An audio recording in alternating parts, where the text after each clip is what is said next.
ang pagampo usa ka gift gikan sa Ginoo para ma-experience nato ang best nga mga panalangin gikan sa langit. Pero ngano man lagi nga gaampo ta pero murag wala may tubag. Ngano? Kay basin gaampo kita nga sa dili insaktong pamaagi. Karon, tudloan ako kamo gikan sa pulong sa Ginoo unsaon pagampo nga subay sa saktong pamaagi nga ang Ginoo maminaw sa ato ang mga pagampo. Unang-una is pray according to the will of God. Ingon pa sa 1 John 5:14, and this is the confidence that we have in Him, that if we ask anything according to His will, He heareth us. Kung mag-ampo kita anything, subay sa iyang kababuton, iyaha ka ng paminawon. Hezo na ingon ani ni ay. Kabalo na ang Ginoo sa atong gikinahanglan. Matthew chapter 6 verse 8. Nakalista na kana sa langit ang tanan. Sapi, balay, kaalam nga langit nun, spiritual strength, ingon ani nakalista na kana daan sa langit. Karon, ang imong angay buhaton is imo ng pangayoon. Kung imo ng pangayoon, ihatag na sa Ginoo sa imuha nga naman, iyahaman ng kababuton. Wala man nagsupak sa iyang kababuton. Pero ganig, moampo ka nga dili, wala sa listahan diya sa langit, dili kababuton sa Ginoo, dili na niya ihatag. So mao ni, magampo gid ta nga subay sa kababuton sa Ginoo. Now, ang problema karon mao kini. Unsaon na to pagdetermine ang kababuton sa Ginoo? Unang-una is magampo kag kaalam unsaon pagdetermine sa kababuton sa Ginoo. Ikaduha, magbasa ka og Biblia. Nganuman, kay diha man sa Biblia nakalatag ang kababuton sa Ginoo. Na kung sigag paminaw sa imong silingan, unsa day kababuton sa Ginoo mare pare. Na sulti din sa imo pagampo nimo. Dili ihatag sa Ginoo nganuman. Iyaha man tong kababuton nga gibutang ni sa baba sa Ginoo, dili man to kababuton sa Ginoo pero magbasa kag Biblia. Sigag basa Biblia, ma-single out nimo ang kababuton sa Ginoo. Iyaha man ang pulong. Ikatulo is mao kini. Kung dili pagid nimo ma-verify ba ang will sa Ginoo pinagi sa pagbasag Bible, gusto jud kag specific. Mao ni ang buhaton nimo. Apo nang litan. Naglibog ka unsay paliton nimo. Badja ba or Inmax? Badja ba or Inmax? Ginoo, kung Inmax akong paliton, mahimaya ka? Malipay ka? Basin og ang tanan nimong sapi, ibayad na nimo sa Imnag, ibayad na nimo sa Inmax, pagkatapos wala na kay dalon nga offering sa simbahan o itabang sa nanginahanglan. Kay nahurot na nimo bayad ang imong sapi dito sa imong motor. Pero og badya ang pilion nimo, o dagan-dagan pa kag sobra. Ahamang malipay ang Ginoo niani. Dito sa isa o dire sa isa. Mo na ipangutanan nimo, Ginoo, hain man ka malipay. Dayon ikaupat, makaayo ba kini sa uban? Makaayo ba kini sa akong hinigugma? Makaayo ba kini sa ako ang banag asawa? Kung makaayo kanila, most possible kababuton ka na sa Ginoo. Pero kanig para lang ka na sa imong selfish nga mga desires na isonan, dili ginaihatag sa Ginoo sa imo. Ay, pastor, ginaingon man lagi sa Bible nga, if you abide in me and my words abide in you, you shall ask what you will. O akong kababuton, and it shall be done unto you. O imuhang kababuton. Pero kana ang kababuton, nag-abide ka na sa word ni Jesus o nag-abide ka na kang Jesus. Will gihapon sa Ginoo. Ang imong will is will sa Ginoo. So, kung mangayo ka anything, subay sa imong kababuton, ihatag sa Ginoo. Nga naman, at first, ga-abide ka sa word ni Jesus o ga-abide ka kang Jesus. Ayaw pag-ampo nga doon na kay wrong motive. Dili ginaihatag sa Ginoo sa imo. Ingon pa sa James 4:3, ye ask and receive not because ye ask amiss, or we ask with wrong motive. You ask with wrong motive, that ye may consume it upon your lusts. Mga kaibog.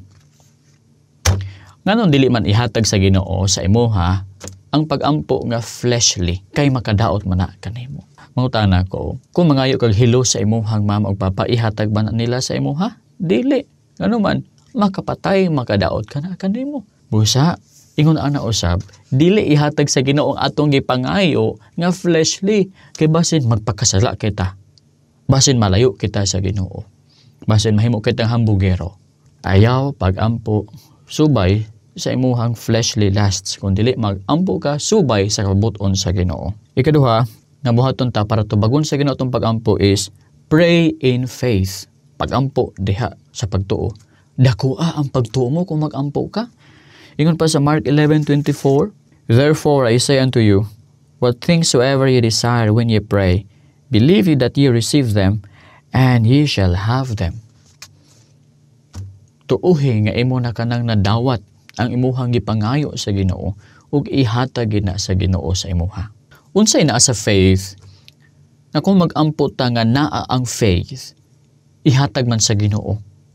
Mao ni kay gi-honor nimo ang Ginoo pinaagi sa pagtuo nga ang Ginoo makakaya sa paghatag nimo ni anang butangan bisan unsa kana kalisod.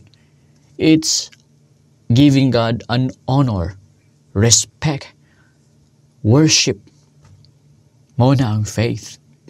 Pero gani og mag-pray ka nga naa kay pagduha-duha, doubt, dili ihatag sa Ginoo na ngano you are insulting God. Mura magdi ka kaya ang Ginoo niya ni, mura magdi niya ihatag. Insulto. Mangutana ko naay mangayo sa imuhang butang pagkatapos gina-insulto ka, tagaan ba nimo o dili? Of course dili na nimo ihatag. Kay sakit mainsultuhan. Busa mahizonan kung mag-ampo ta, tuo gayod ayo pagduha-duha. Aron ang Ginoo mahimuot ug ihatag niya ang imuhang gipangayo. Nindot biya kayo, dili ka maka-move mountains. Pero kung mag-ampo ka, you can make God move the mountains for you. Nayo sa kaistorya sa missionary sa Zaire, naay mama nga namatay tungod sa papanganak niya sa iyang premature baby. Naghimo sila incubator para sa bata, pero ang hot water bottle guba kayo. So naingon siya, mga bata, pag-pray ka mo nga makabaton kitag hot water bottle. Nayo sa kabata nga nag-respond, naingon siya, Jesus, taga-imig hot water bottle today. Ugma, late na kaayo kay anang taknaa, patay na ang bata. Taga-ay sa mig baby doll, aron nga iya ang sister, dili mag-guol. Ha, may zonan, goodness. Ana gid nga adlaw, na ay box, niabot gikan sa England. Giablihan nila, ilalom sa mga sanina, na ay hot water bottle. Ug, ingon ang bata, kabalo ko ba? Kay gihatag man sa Ginoo ng hot water bottle, ilalom niya napod ang baby doll. Pag open, yes, she was right. Naagi dito ang usa ka baby doll. May zonan. Basta kay mag-ampo ta nga naay dakong pagtuo, ihatag na sa Ginoo kanato. Iyahang will. Pagkatapos nagtuo pa gid ta nga iya nang ihatag kanato, ihatag na sa Ginoo. Ikatulo, pray with an energetic prayer. Unsa gatong energetic prayer? Pray persistently, pray fervently, pray passionately. Ingon pa sa James 5:16, an effectual fervent prayer of a righteous man availeth much. Kanang word nga effectual fervent, that comes from the Greek word energeo, which means energetic. Energetic, kung igamit nimo sa prayer, it means persistent prayer, passionate prayer, heartfelt prayer, o fervent prayer, heated prayer. No, kung mag-pray ka, sama ingon ni ana, ihatag gina sa Ginoo sa imuha. Sama nitong babae nga widow, bisag ang judge walay kahadlok sa Ginoo. Pero kasige man siya balik-balik og ampo didto sa judge na tabangi ko, panimasli ko sa ako ang kalaban. Ingon ang judge, bisag ako walay kahadlok sa Dios ug pagtahod sa tao. Yet kaning babae sig balik-balik kanako basin maugtas ako, tabangan ko na lang siya. Kung kita pod mag-ampo nga dili kita muhunong, mo push kita, pray until something happens, ihatag na sa Ginoo kanato. Ngano, ga-honor pud ta sa Ginoo, pinaagi sa pagpadayon natog ampo kaniya. Ato ginapakita kaniya nga wala na gitay lain nga makatabang sa atuwa, siya lamang ngayod busa, dili ta muundang sa pangayo kaniya. Kay sila dili katabang, siya lang ngayod. Makahatag ka nag kalipay himaya sa Ginoo. Unya na ampoy right time ni ana. So dapat padayon gyud kinay right time sa paghatag sa Ginoo ni ana. Atong awaton bitaw si Jacob, no? Again, wala ginya buhi ang Ginoo. Ingon ang Ginoo, mulakaw na ako kay banag-banag na. Ingon si Jacob, I will not let you go unless you bless me. Ingon ng Ginoo, sige, unsay pangalan nimo Jacob? Karon ang pangalan nimo dili na Jacob kundi Israel, meaning Prince of God, because you have contend with God and man and you have prevailed. Tanawang Israel, blessed kaayong Israel nga no. Ang ilahang amahan nga si Jacob, wala gid mihunong sa pagpangayo sa Ginoo ug panalangin. Wala gid siya mubuhi ba unless ang Ginoo mo bless kaniya. Usa pray with an energetic prayer, Ginoo, no? Mainiton, passionate, fervent nga prayer. Katapusan mao ni, abide in Christ and let His word abide in you. John 15, Jesus is the vine and we are the branches. Ingon ni Jesus, if you abide in me and my word abide in you, you shall ask what you will and it shall be done unto you. Kung magpabilin kita ka Jesus, ug ang iyang pulong magpabilin diri kanato, mangayo kita bisan unsa.